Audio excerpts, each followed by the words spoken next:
desert for a while waiting for the promised land, but they're in freedom. And yet they start to grumble because they're thirsty. And they say, why did you do this to us? We should have just stayed back where we were. Why did you lead us out into this desert? Was it only to have us die of thirst? We had it better back in slavery. Is God even with us or not? Not being able to see beyond the huge blessing that was there and getting caught up instead in the grumbling, in the immediacy, in the saying, I want my needs met right now. The second story was when we were in the mountains and it had rained for a few days. And so it was kind of dangerous for the truck to go down what is called a road over there. And so they didn't want any of us riding in the truck.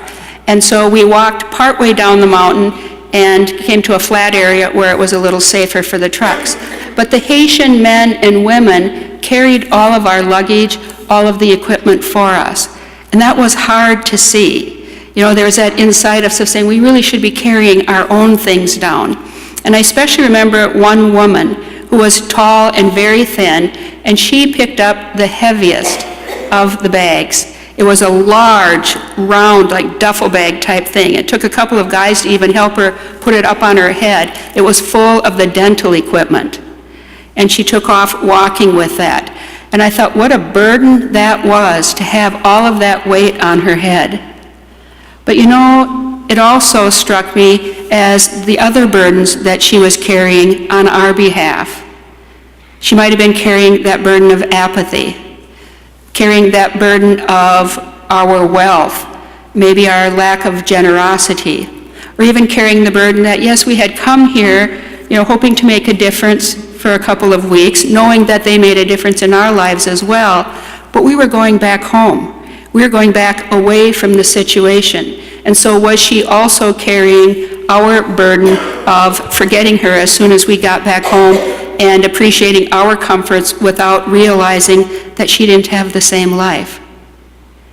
Jesus in our gospel today removes the burdens from the Samaritan woman. She is ostracized, and we know that because she comes to the well at noon.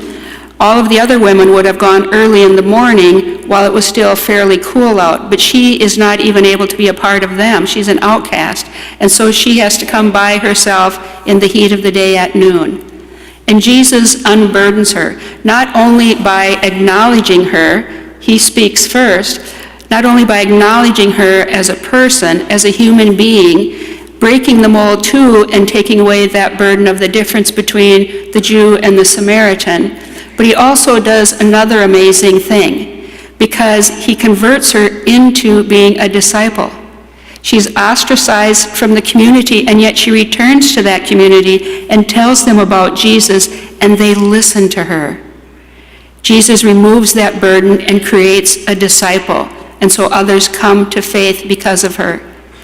And so, friends, as we listen to these readings, as we reflect on the symbol of the backpack, the invitation is there to look at our own lives, to recognize what are those burdens that we are carrying through our lives. What is the baggage that we need to let go of? What are the ways that we might be knowingly or unknowingly placing a burden on others? And above all, what might God be calling us to do all we can to remove the burden of others, the burden that is on others?